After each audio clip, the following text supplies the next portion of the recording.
see you all live long, prosper, my friends. And what? This song was recommended by Prometheus UA, and I really enjoy it. It's in my style, I would say. I mean, really cool. So thank you, Prometheus, for another awesome band. I will, listen to more songs of this one, and I will definitely enjoy them. I actually listened to one or two more yesterday, but yeah. Good to see all of you in the chat. So, my friends, if you missed the Free Azov stream today, damn, it was one of the best ones. I met. I mean, the stories are heartbreaking. They are tragic, but it's really all of it is really contributing to my goal, and my goal is to show the truth, to show the reality of Ukrainians, of their lives and of life in Ukraine in general. So I just want you to check that out. By the way, Cheryl says that she just watched Aziza being interviewed by Philip Ittner. She did great. Yeah, guys, I got a message from Philip, and it was when Aziza was in Kyiv. It happened when Aziza was in Kyiv. If I'm not mistaken, it was like Tuesday or Wednesday. Yeah, she actually left that day, so it should be Wednesday. Yeah, so it was on Wednesday. No, actually, it was Tuesday evening. Anyway, he said, any suggestion for a guest? And I am like, that's perfect. Aziza is going to be an amazing guest for Philip's podcast. So, guys, Balakun, you can see this partner announcement. The team at Balakun are proud to announce a partnership with the Leka Foundation. Sandy Dempsey was on my stream once, and we were talking about Balakun. It was a long time ago, almost a year ago, I guess, something like that. So they are collaborating with the Leka Foundation. Sandy messaged me and asked me to promote this, and I'm gladly promoting this. So let's see what is going to be happening. We're proud to announce a new partnership with the Leka Foundation, a combined Ukraine-US based nonprofit that has been providing medical aid to Ukraine since 2014. Okay, here it is. This thing is called our 11th Snafer Truck campaign. So guys, I will ask you to do this. If we raise the additional... Let me, first of all, update it and show you the actual sum of money that we have there right now. It's 30,880. To get one NAFA truck, we need 19,500 these days. A big sum of money. But the cars are getting more expensive, unfortunately. So to get two trucks, we need to get to 39,000.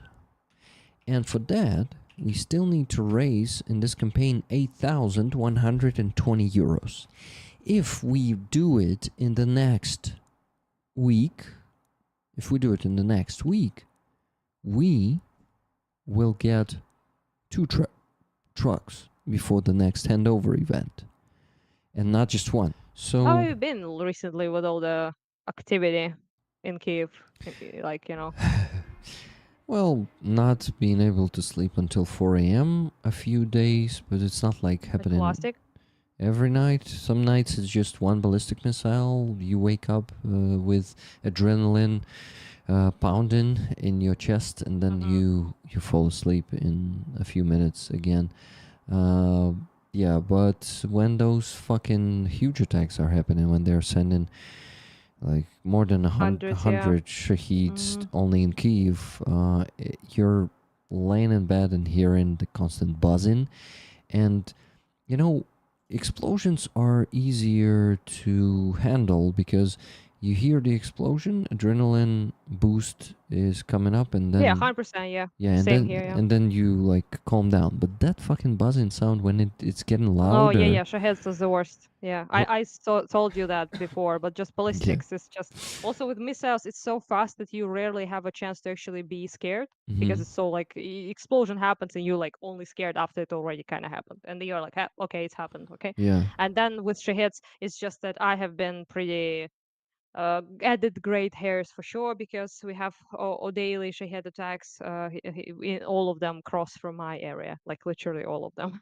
So Yeah, well, that's. yeah, they don't necessarily explode here all the time. They sometimes go to like to the center, Hmm. and but they all cross my area, like in Yeah, particular where I live. So it seems that's they kind of not fun. started crossing my area more often lately, and Mhm.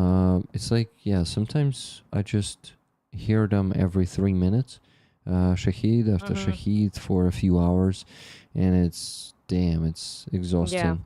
Yeah. Uh, Yeah, it does. It does kill the vibe.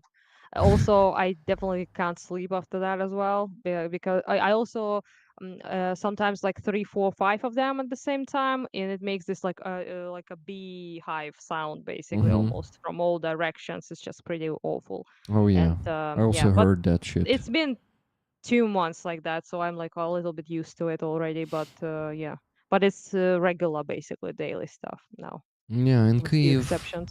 In Kyiv, it's not daily and not for the last few months. It's only for like 1 month, I would say, Hmm. that they send that many of them here to Kyiv. But, well, we get used to everything, right?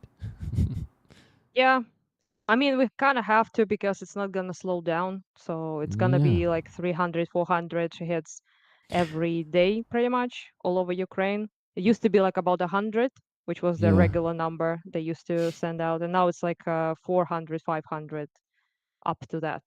Sometimes Um, even more, actually, I unironically. actually So yeah, heard the estimation that they're gonna be able to send 1,000 a day soon.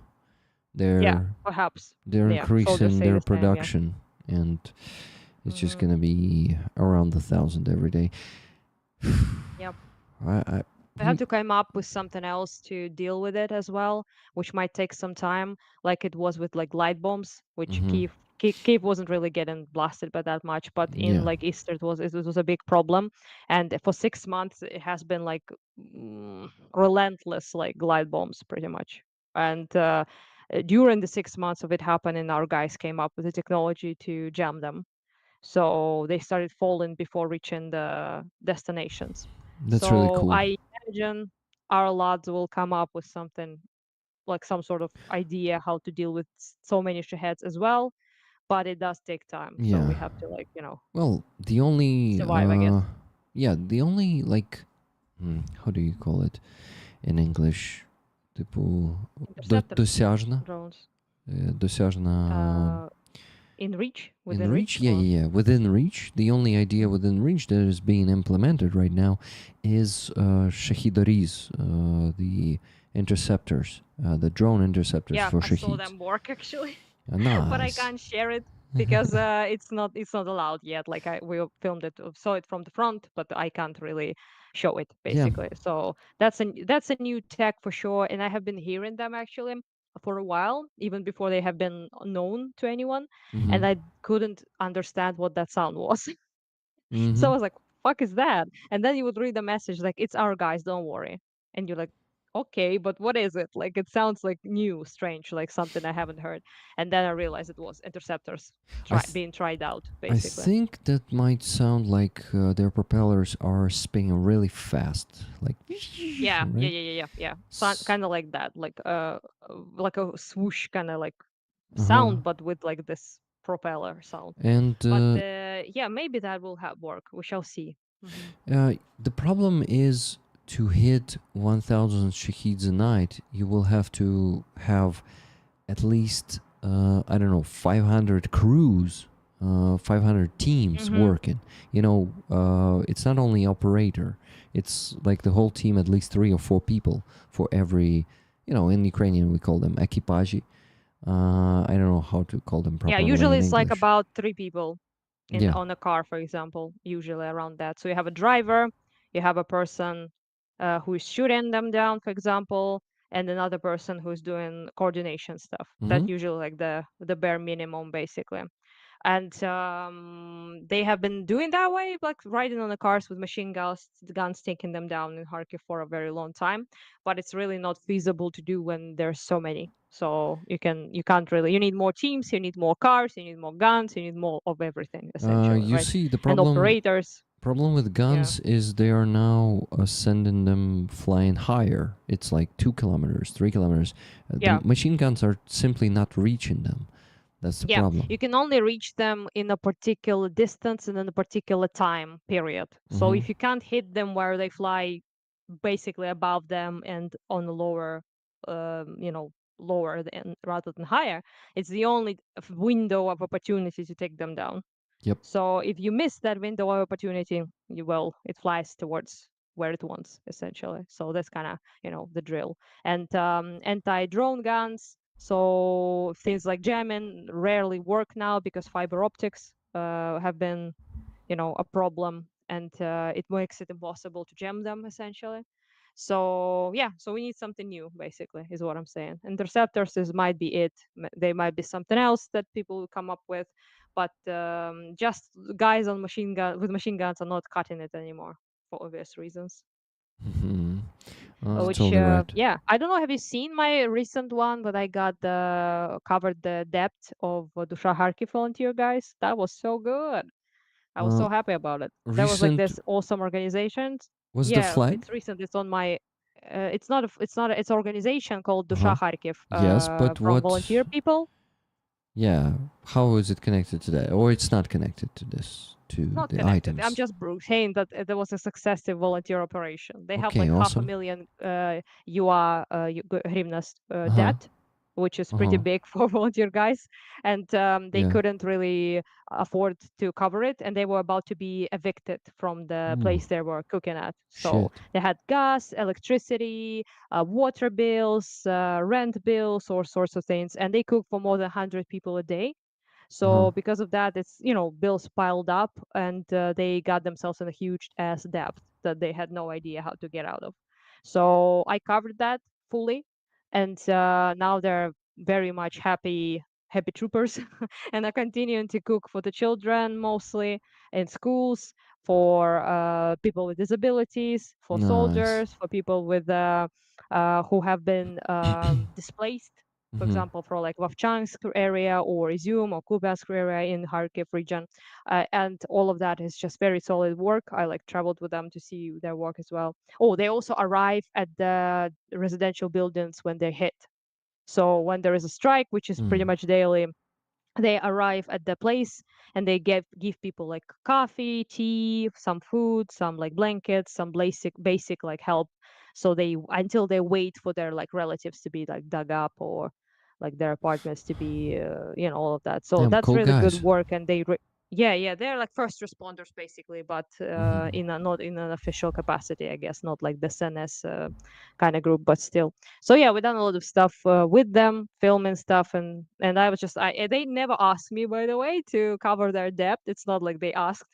I just volunteered, quote unquote, to Nice. cover their debt when I learned about it. So For yeah, that's a how good long deed it if I took? heard any. How long it took for you Just a to day, raise in just a day? just a day. Half a Yeah, million that was hryvnias. That's fucking awesome. yeah, Wow. that's good. Yeah, I was happy about that. Yeah. And Shit. everyone was like a bit shook at as well because they didn't expect it to be this fast. And they were about to be evicted next month. Mm-hmm. So we had like 2 weeks to do it, basically, before they're evicted. And you did And we it like in a managed. day. That's really Yeah, awesome. to yeah. Next Okay. one I'm planning to do is a car for 43rd Brigade, which is my regular Yeah. my regular fundraising. Nothing exciting there, I guess. But yeah, but this was like volunteer stuff. I also didn't do much of helping civilians. So I Uh-huh. mostly did just soldiers, which I still plan to do. 95% like of stuff to be soldier related. But it was also kind of nice to help like kids and like people like that, Yeah, that's really cool. especially like yeah, especially people with school in Kharkiv. It's just a bit of a it's such a problem because of the all the schools are closed, and like nothing works, and like kids have like couple of places they can underground schools, things like that, where they can study at. And yeah, there's just a lot of things. Also there was like this a place called Promen, which is, Mhm. I guess you could say, like a rehabilitation center for people with severe disabilities, to the point where they can't even do basic things. So like cook for themselves, or like wash dishes, or like themselves. They like need to help to dress themselves up, like severe disabilities, and they basically feed them daily as well. So that was something I also cared about. I went there and it was a bit difficult, not gonna lie. Like it was a bit difficult to see people in such like terrible conditions Mhm. already, because of their own, like, I guess how unlucky they might be with their like health and things like that. But also see Yeah. them so stressed out because of the shelling and daily vomits and all of that. So so they already have a very hard time just as they are, and to yeah, to have that additional burden of living in a city, in under constant fire is a little bit, I don't know, something about it was just said to me. Yeah. And yeah, You know, so actually, to be honest, I think it's uh, like the hardest place for me to visit would be such a place where people with disabilities live, because I feel such it's not a good word, but I want to be always honest, жалость. Do you know how to call it in English? yeah, it's like pity basically, but pity has like a bit of a negative Yeah. yeah, it's like I would say I feel bad for them basically, Yeah, I feel bad is for probably them. the better way to put it. Yeah. Yeah, it's not like, yeah, it's pity, but not in negative context.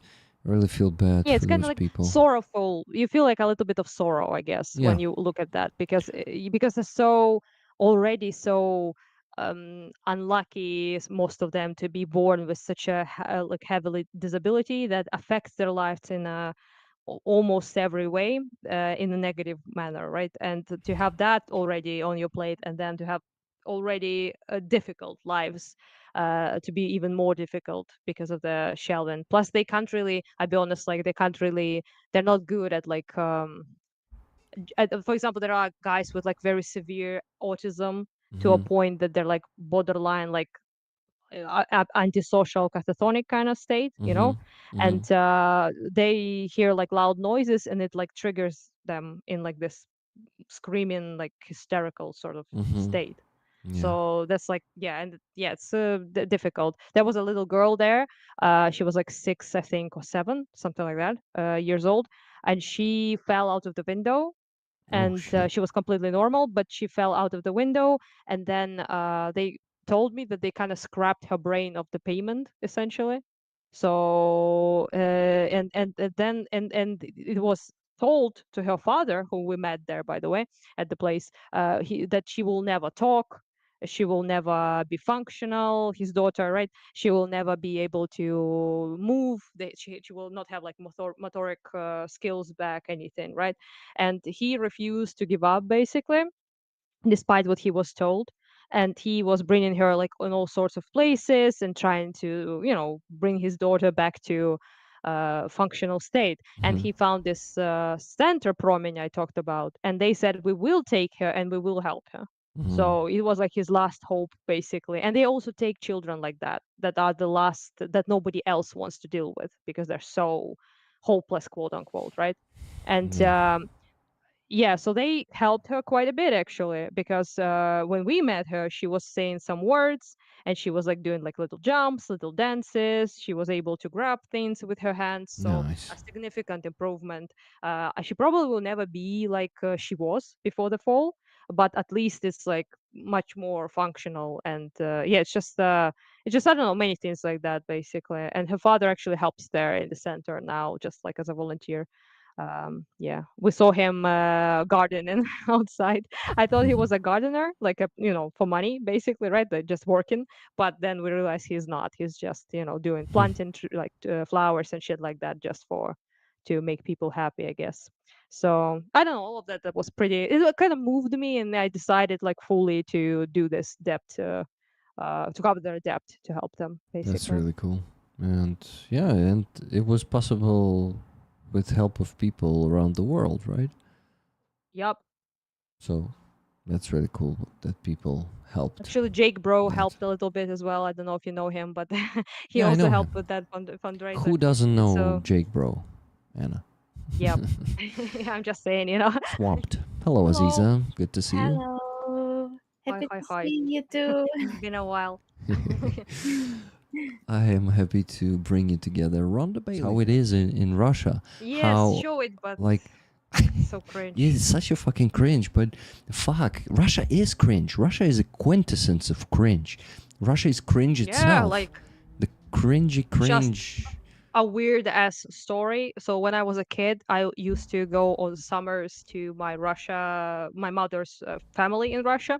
They live in Sochi, which is in Russia, obviously. Yeah. And I would spend like summers there because of the whole sea proximity and also like visiting family and things like that. So most of I had like my cousin who I used to hang out with a lot. We used to play around on the streets and stuff like that. So I'm pretty fair, and I also have had actual my actual hair is like light brown, like dark blonde kind of hair. So, but he is very dark in terms of like his brows are very dark, his hair is black, and he has like this I would say like medium brownish kind of skin.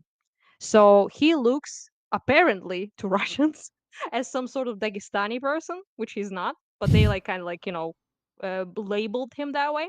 So I remember in Russia, I was in Russia, right, with him, and we would play around on the streets, and people would like pass us by and call him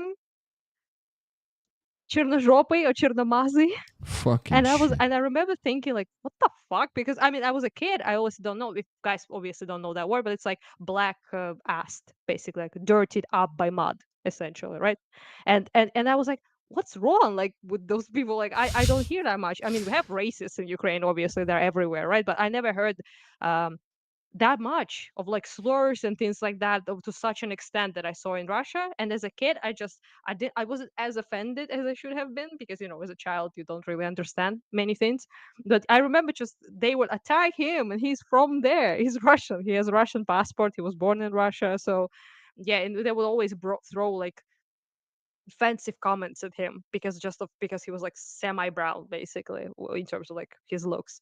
And yeah, I remember that difference was just a little bit staggering. And then I realized as I was older that that was kind of their way of talking to people, whether they are Dagestani or like Chechen people, or basically any sort of like even if it doesn't even have to be that, you have to be just Kafkas basically, any sort of thing. Georgian people they call that, although they're technically quite light actually. They have dark hair usually, but they're quite light skin. But yeah, it's just something I never really experienced before when I went there. And yeah, so nobody called me that because I'm pasty, but they called my brother that a lot. So yeah, Anna, sorry, nobody's hugging me in this weather. really? Just a big no. Even me? Yeah, only my rabbit is allowed. Okay. Yeah, Will only you rabbit will I you can show afford to. your cute rabbit to us today? Why it's in she's in the other room, so I cannot. Also, she's a little bit scared still, so I Mm-hmm. don't pick her up. So not to, That's good. make her I uncomfortable. mean, She needs some time to like be accustomed to the new place. But she's so cute. Have you seen her on Twitter or like I've anywhere? seen her on Twitter. Yeah. Oh, I need to show Aziza because she will like the bunny. But I can you like show her or send her? I don't think I have your contact, so I will send you through Telegram the Maybe you video of just my. show it on camera. What do you think? Oh, the camera. Yeah, maybe if it picks up, I'm not sure. Yeah, Oh, just I lost turn my your phone to my headphone. camera. Just turn your phone Yeah, I will to camera. try. Maybe it will work. Thank you. Uh, Yeah, I'm not sure if you can really. Oh my god. yeah. Right? Oh, Oh. Yes, so cute. so cute. Oh. Yeah, she's pretty small. She's like three months only. Oh. Where Yeah. where did you get it? Get her, not Wait a it. sec. I don't know if you. I'm not an English She's a speaker girly.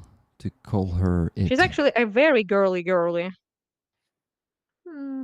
Oh, a, Yeah, I a know. I bit know. a bit to the Mocha. left. Can you show it Yeah. closer to the microphone once again because it was cut off and I couldn't see the whole Ah, cuteness. No, no, you no. can't see the code. Sure. Yeah, Oh, it's the the problem is yeah, like this. Thank you. A bit closer to the microphone. Yes, Yeah. perfect. Thank you. Uh, Oh my God. yeah, he's so cute. Yes. She is a cutie. But I just, yeah, just my, I had a couple of bunnies before, and my pretty old guy died a couple of months ago. Ponchik, he was 13 years old, which is very old for a rabbit, and he passed out of old age, basically. So I was thinking to let us grieve a little bit, and just remember him. He was a cool dude.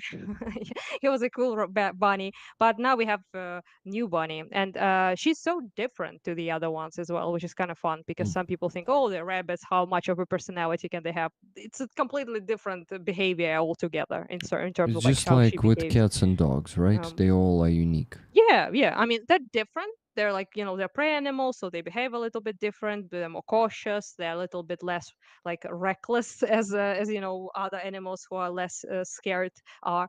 But they are also very. She also is a girl, which I only had like male bunnies before, so she Mhm. behaves in that regard also differently, which is kind Yeah. of fun to learn. I didn't know there was like such a big difference, but yeah. Anyway, That's she's cute something new. and she's getting. That's Yeah, I'm cool. I'm I'm just a little bit sad that she has to like be she had drones and all of that. Like I close all the windows and everything, so I hope she doesn't get like too scared, but she will have to be a little get used to, I guess that. Yeah. So I mean, Anna, what can I do? Kathy, Nothing I can do about that. Yeah. Kathy asks, what is Bunny's name? Mocha. Mocha. Mm-hmm. Mock. And Levi Yeah. actually said that in the chat, right? When you said that, Mocha is a Yeah. great name I too. call him Macachina sometimes just for fun, Mochaccino. just like Macachina Frappuccino Cappuccino.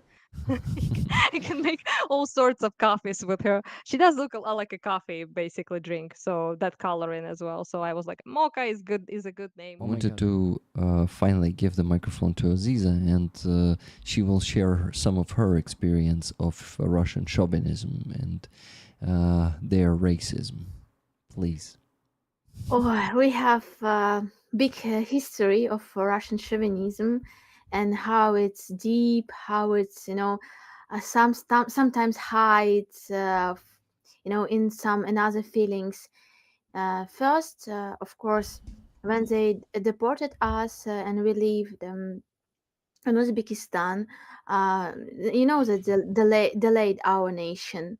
So our nation just didn't.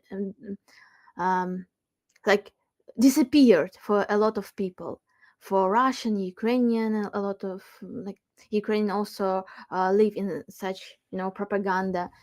And in this way, when everybody mark you like you betrayed like betrayed the country, Soviet Union, you are the like worst sort of the people, or you betrayed us in this after the genocide when near 46 percent of my nation died because of hunger, because of deportation.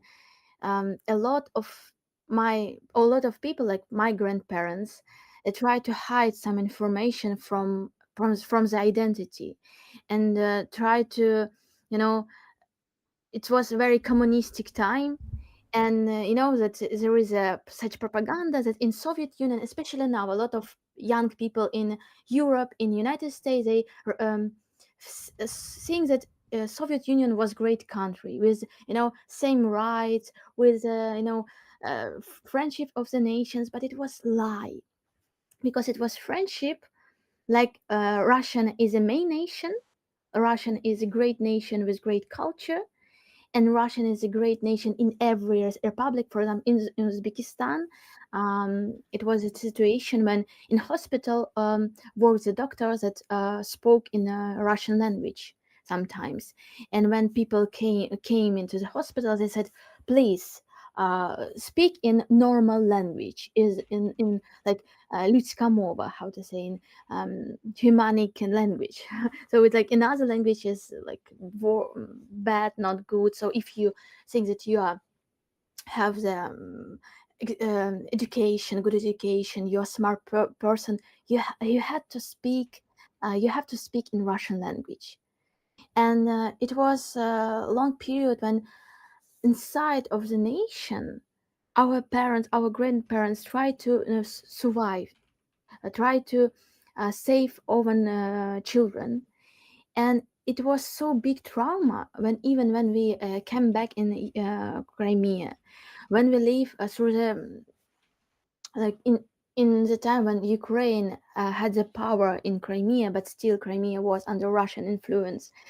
Still inside of us, we felt that we had to do a lot of things to show to the world that we are worse, that we are not guilty, and we are not worse sort of the people, and we can speak in Russian language, and we can do something in same level. So it was like in same moment, because Russian didn't, you know, didn't say sorry for all crimes that they did, like against Ukrainian, against Crimean Tatars, and in other nations. This generation that lived in Crimea, and it was like grandchildren of these communists that began to live in our homes. They didn't feel that they are wrong. They continue to do all same things that the parents told them. And I could say that in Crimea it was, I think, the worst situation with chauvinism. Maybe worse than in Moscow and somewhere else, because these people, you know, uh, they like Stalin so much because Stalin gave them everything. They gave them good nature. They gave them houses, business that we had. My parents had, my grandmothers had big business in Crimea. Even after the how to say, they ran from Kazan to Crimea, because how my grandmother's was Kazan Tatar, and it was I forgot how to say, even in Ukraine I forgot this word, um, collective, the collect ні, зараз. Коллективизация. When No? they took from your everything, like The kulak, I think, yeah, Decolonization. розкулування. Yeah, how to розкулування, say yeah. in English. It's the Yeah, in English, there you can't really translate it exactly because it's a little bit difficult. They use Russian version of that word sometimes in English, so not kulkul, but how it's called, kulak. Yeah. They say in Russian, The yeah. fist. Oh, Basically, it's like the wealthy peasants that have been all their belongings and their possessions extracted and made they couldn't have farms, couldn't have anything, businesses, anything. It was collectivized yeah, so brought up into like, or everyone owned it, but really nobody did. So it was like, yeah. just So my confiscated, quote unquote. families of my grandmother, they had really great stuff in Kazan, but Russian took them, like Russian government took everything from them, and they ran into Crimea and lived in Crimea and built another goods, because Ukrainian Crimean Tatar are really they like to work. They like to do. They are not lazy like. Mm, uh, they really want to build new homes, want to build something beautiful around of their families, and so they were deported. And how to say, still I feel inside of me this influence of chauvinistic world before, um, so like in my mind, because it's very hard to explain how this um, some part of this chauvinistic Russian world hide in another in another small direction of people. Even how to say, good Russian um, are very chauvinistic too, and especially with own great culture, like they call them, call this, and especially with trying to explain that culture is not guilty, and they want to continue to build this world in the minds of European people, in the minds of Americans, because exactly, I feel a lot of, how to say, we lost the time, and we lost a lot of opportunities for oven culture. And we had, Russians still have a lot of supporting from the world, because they saw that Russian culture is great because they did something beautiful for this world. But in general, they just killed our best people, best thinkers, artists, writers, poets. Same with Ukraine, right? It applies to Ukrainian And artists as well, obviously. Yeah. it So, was so mm, terrible when I realized it. I didn't know a lot of my, like, poets and writers from my nation, mm, and I know a lot of Russian writers, and all this same. all Yeah. this world inside of me. And I have to kill this person inside of me step by step, because it's like culture built my identity in some moment. And it was so disgusting, that you feel that this chauvinistic world is inside of your mind, and you try to change this, you try to, and you can realize that maybe all you have to do it all your life, and you will be not like, so you have to do a lot of, you have to study a lot of things. So, um you know, I really, I was not so different than Russian in my childhood, but in general, I had the students like around me, like this Russian students, because I studied in the Russian gymnasium, and they could say some bad words about my nation, because they saw that I'm like a little bit like white, I'm not so different, and I studied very good, and I was not stupid. And they could say not about me, but about my nation, that they're churky, that they're stupid, they are Mm, dirty, like dirty and smell bad, like we are smell bad for them, because during the long period, Russian didn't give for the parents a good job. For example, my mother was doctor, women's doctor, and she could not work in this position. So she worked in the restaurants, in the shops, and um, did a lot of hard work. And she lost her professional skills, and she could not do what she liked to do. And a lot of Crimean Tatars work with great education, but they work in the mark. So they work not they like they were like service. So and that is why a lot of Russians in Crimea, they saw that we are stupid, could not do nothing. And after the time, step by step, when they realized that Crimean Tatar are really smart and like to work, and a lot of Crimean Tatar built a business, did something very beautiful and make Crimea better, they begin to be more, friendly to us. But still, um, you know, it's like it's something. I know, when I visited Crimea during our border, when it was before the full-scale war. So I visited my mother when my father died, and when my uncle died later. And when I was on the border and met these Fazba groups, Fazba people, I realized that they're afraid. They're very afraid of us. They're afraid of Ukrainian, and they're afraid of Crimean Tatar, because they know the truth. They know what they did.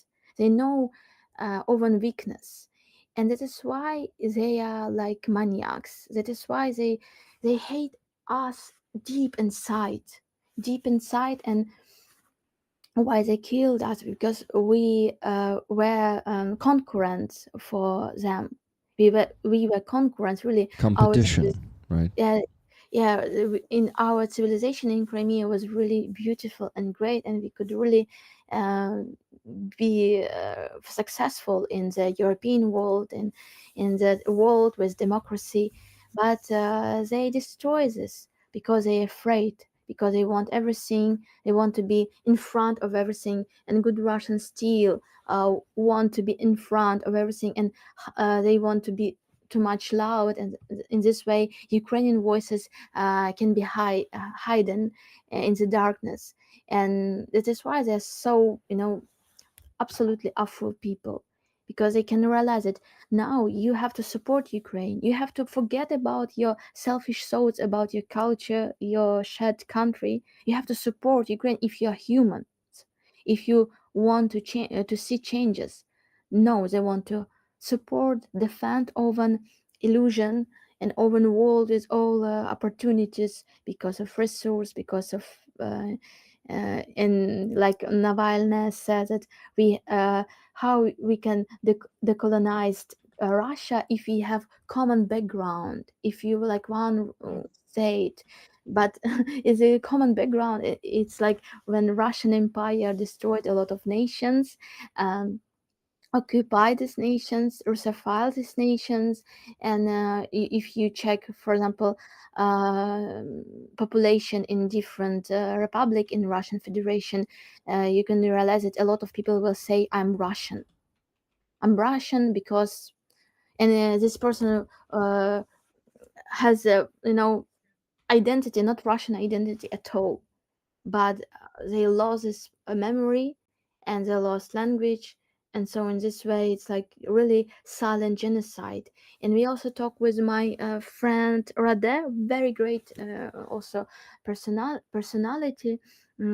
She said that it's to, for the world, they like to see like victim persons that, and a lot of dead people, a lot of like for example it was a history, Americans and Native Americans, and you can find a lot of really painful pages of this history. But when Russian did it against Crimean Tatar, now for example, it's a silent terror. It's a you know when they destroy us slowly, step by step, and they can steal your soul. And for example, Crimea is now under Russian occupation 11 years. And somebody from in this world say that, everything is okay for Crimean Tatars. We saw the news. We realized that Crimean Tatar can live good life under the Russian occupation, but it's absolutely lie. It's very terrible time for all people who have the heart and who have understanding that in the end it will be end of our nation, end of our world, and it will be like you know new step for another genocide, another terror for another nations. So this is why it's so important to tell about this, and it's so difficult situation in Crimea to explain why it's important to deoccupy Crimea, and why it's so terrible when Russian first they for them occupied during through the war, through the genocide, like the deportation of Crimean Tatar, and then and it is most terrible and really strong influence when they try to kill you with soft power, teach children in the schools. So I have the examples when Crimean Tatar now, Crimean Tatar's children uh, have the Soviet program in the schools in Crimea.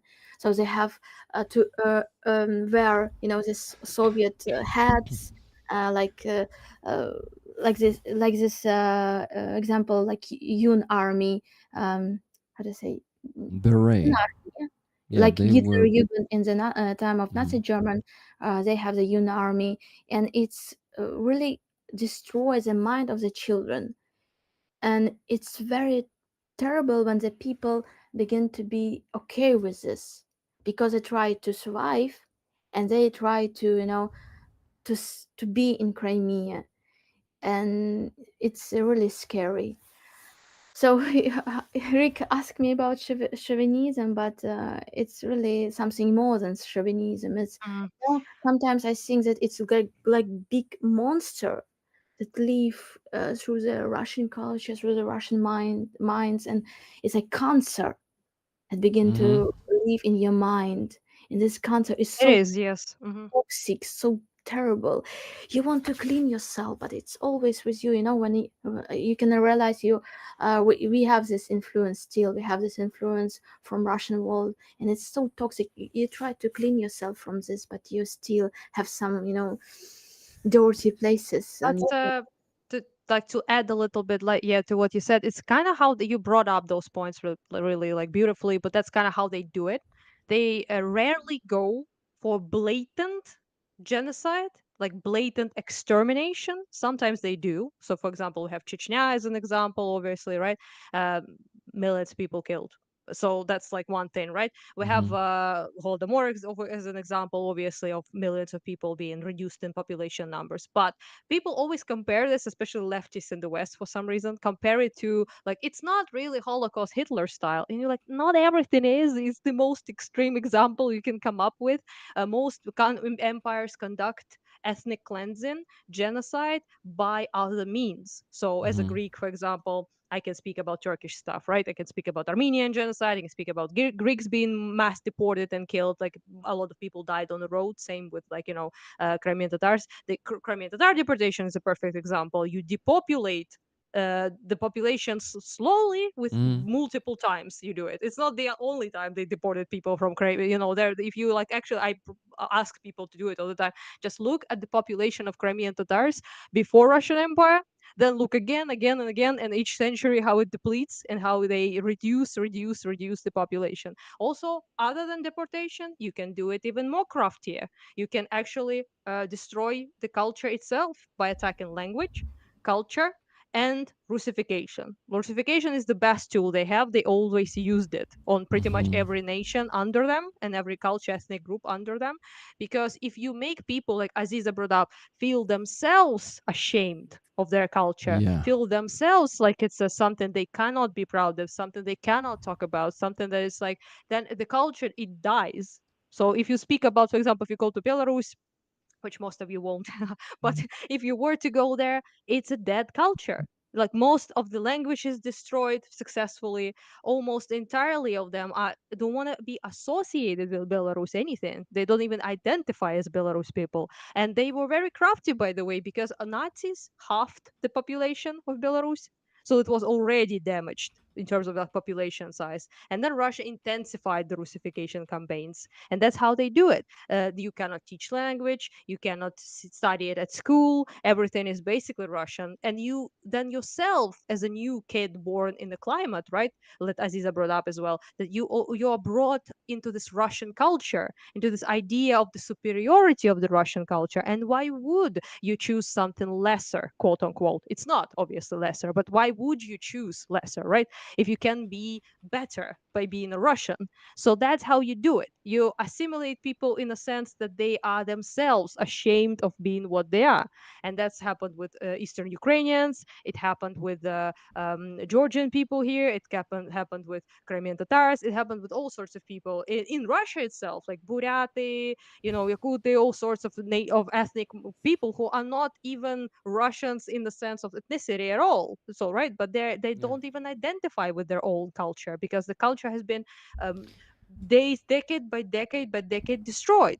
And Yep. then you paint those people as well, like again, as Isa brought up, it applies to Ukraine as well. You paint them as rural, you paint them as lazy, you paint them as Stupid suspicious person, and as stupid, treacherous. That was right? very popular, right? For Yeah. example, with Crimean Tatars, they deported them under the guise of them being collaborators with Nazi regime, which is completely false. It's a complete lie, because if you actually look at the stats, huge number of Crimean Tatars were in the Red Army, which is insane if you think about it. They have been so hurt by Russia before, by Russian Empire, and still went to defend from Nazi occupation. So if I was them, if I'm honest, I would say fuck that shit.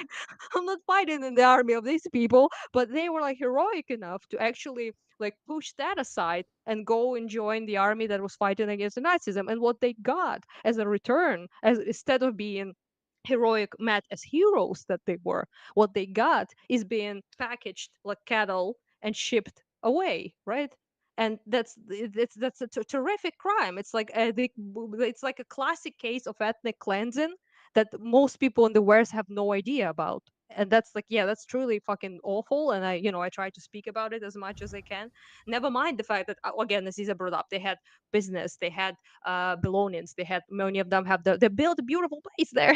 They've been there for a very long time, right? And all of that was taken and never returned, because when Crimean Tatars were allowed to return to their home, which again is Mm-hmm. pretty horrible in itself, but then they got that allowance, they never got their stuff back. Yep. So all the fucking Russians that were imported there in Crimea, living in their houses, they never got anything back. So they had to build themselves from the scratch again.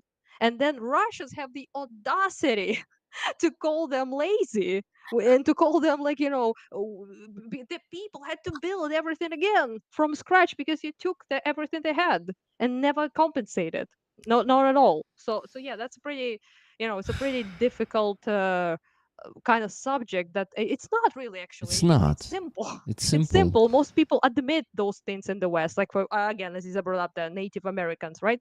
Most people, I mean, there are some crazes, but most people in the United States today, if you ask them, was that good what they did to the native population? Most know that no, it's not, because they have been educated that what was done was genocide, right? Was Mm-hmm. a destruction of the native population, right?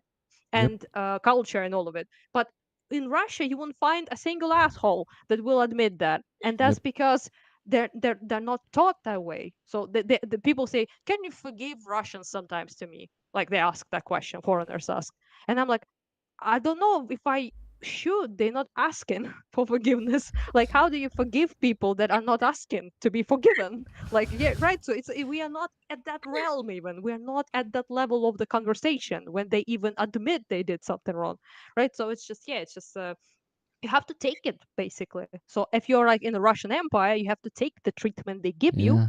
and if you don't take it, they will punish you severely. Which, in by the way, Crimean Tatars case, people are found dead in ditches, activists killed, they're imprisoned, they're tortured, and just because you don't see it, that doesn't mean they're having a good time in Russia. It's Yeah. just that none of this is available. We don't even know what they're doing. By in Mariupol, for example, right? We Yeah. hear some things, but do we know what they're doing to the population there? Not really.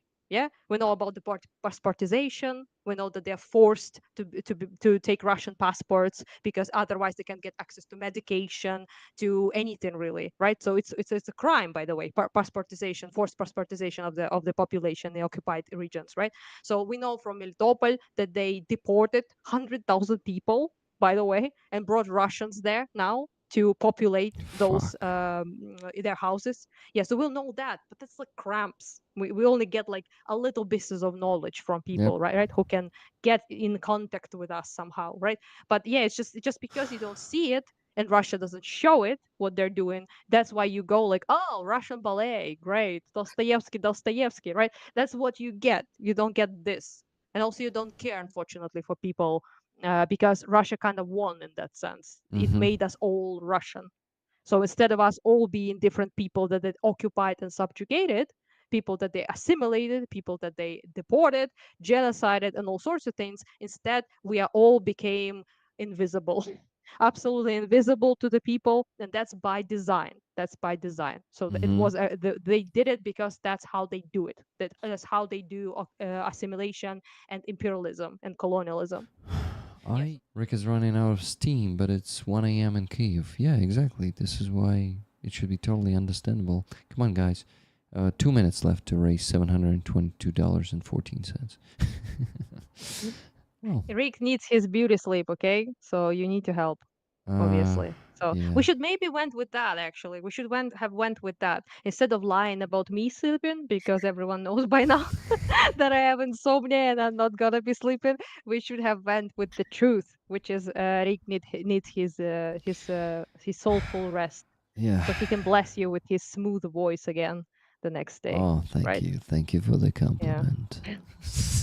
I'll make it even smoother for you See, guys. that's what you get if you donate. So you can. Smoothness. Okay. Let me make And it.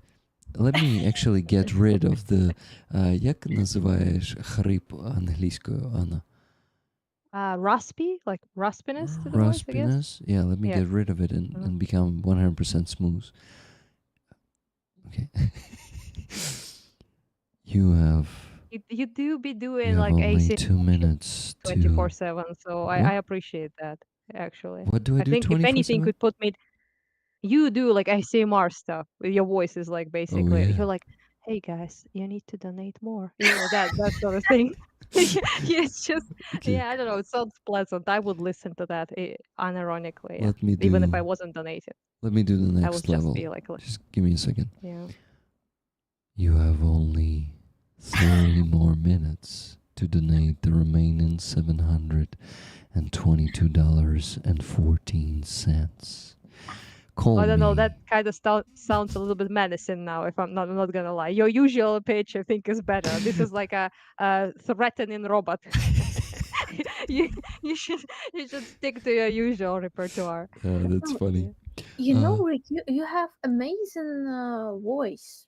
Really, when you make your not supper, how to say in English, when you make the video with Russian soldiers in uh, Ukrainian captivity, it's so amazing. You have really great voice for films, for this direction of art.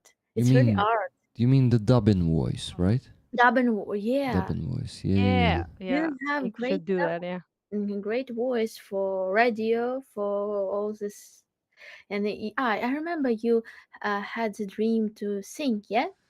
I still have it. I still am procrastinating going to the what singer instructor teacher. Okay, the singing lessons. I am procrastinating it for like a year already. So maybe this summer I finally do it. It's just a lack of time. I started doing this rehabilitation treatment, and I already like going out of home to the center of the town 3 times a week just for that, and some extra, like for example, to get my cat to vet, and yeah, to meet someone. So I'm like moving out of home every day at least 2 times. It's crazy. I already have a crazy schedule. I wonder how I still keep doing that many streams and all, all of that. So uh, I'm slacking on some of the things like dubbing. I didn't work last week on dubbing at all, unfortunately, and the one before the previous one, oh shit, that's 2 weeks without working on the dubbing. So my beautiful voice is not being used properly, you know.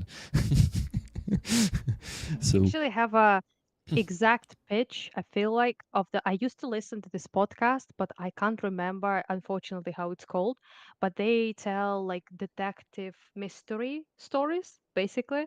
And you can like listen to them narrate very interesting real time detective situations, cases they worked on. And you actually have that exact same pitch and almost the exact same voice for that, but it was in English. But you just sound exactly like that guy. I used to listen to a lot, and his voice was really what was like selling this intrigue and like this mysterious vibe to it. uh, That it really like half of the enjoyment was the stories, and half of the enjoyment was his voice. that's So pretty yeah, that's interesting. just something to think about. Yeah, podcasts, maybe things like that. Yeah. Yeah. And you know, Ulrich, the problem, one problem of this, your voice brings in the voices of Russian a lot of humanity. You know, your Ah, voice is really, you can feel the spirit of your voice, and how you know that Russian are so disgusting in general, that they really uh, True. it's it's Yeah. like they вони недостойні мати цей they are погляд. not worthy Mm. of that. Yeah, You see, Yeah, not worthy of your soulful smoothness is yeah. what I'm actually, hearing. Yeah. some pathetic Russians in those interviews got the ugly voice from me. I do sometimes. I do it Yeah, like and what and so like brazen asshole. yeah, Yeah. and it's Uh, really great. Just it's my humor, It's I just you change the voice, and it's really work very great. Like actor, you did great job. Thank you. Just in any case, your voice is too much beautiful for Russians. No, Yeah, True. it's like Yeah. okay, enough compliments. Thank you. it's not Also, have you compliment. ever? It's It's just truth. It's just yeah, facts. We're yeah. Thank spraying you you. with facts over here. Thank you. Yeah. anyone who wants to actually like maybe understand the if you listen to like Kisilev or like Solovyov or any of those like Kremlin media people, just listen to how they speak. It's like Mhm. Especially it's so it's Mardan. not Did you hear yeah it's just Mardan? yeah Нам yeah надо, нам надо этих всех укропов. yes yes yes it's just like sometimes you hear it and you feel like you're literally like a cartoon villain, but unironically it's like Yes. absurdly like evil gremlin energy basically. And it's just yeah it's just sometimes I remember listening to that. Like I had some friends who would come here from Moscow, no, from Moscow, and that pronunciation, like I spoke Russian at the time obviously, and I still sometimes do, but many people in Kharkiv still speak it. But just the difference between like the way we speak Russian and the way they speak was so huge. I was so shocked. And that like Yeah. in this this like «Анча ты говоришь?» all that. I And you're like, can I what give the you a fuck is perfect this? can I give you the Yeah, perfect true story. example? So I will try to impersonate Mardan. Guys, this is a Russian propagandist, one of the ugliest, Yeah, despicable of them. truly. So he usually says this. А кто они вообще такие, чтобы указывать нам, что мы должны делать? Oh fuck! Yeah, I want to that was good. That was pretty close. stab Yeah. that. Frighteningly so. Yeah. So let's do the raffle, okay? 575 tickets. I'm gonna spin the wheel in 5, 4, 3, 2, 1. Spin. Let's go. So it is making the clicking sounds, and the winner is number 361 today. 361. Let's go. Who that is? 361 is a gifted ticket from Greg C today on the base, and the winner is Pepsi Cola. Congratulations, Pepsi Cola. Pepsi Cola is with us not for a long time, I assume, like a month or two, hanging out with us, and his or hers first victory. I think his. Yeah, if I'm not mistaken, it was him. So congratulations, Pepsi Cola. Pepsi. Good night. Live long, prosper, Good night. and donate. Love you all. Good Bye. night. Bye. Thank you for watching. Please like this video, leave any comment under it, and subscribe to this channel if you haven't yet. You can find the full stream recording this clip was taken from here. And I invite you to join us on Rig the Ukrainian here for live streams and videos from Ukraine. Thank you, and live long and prosper.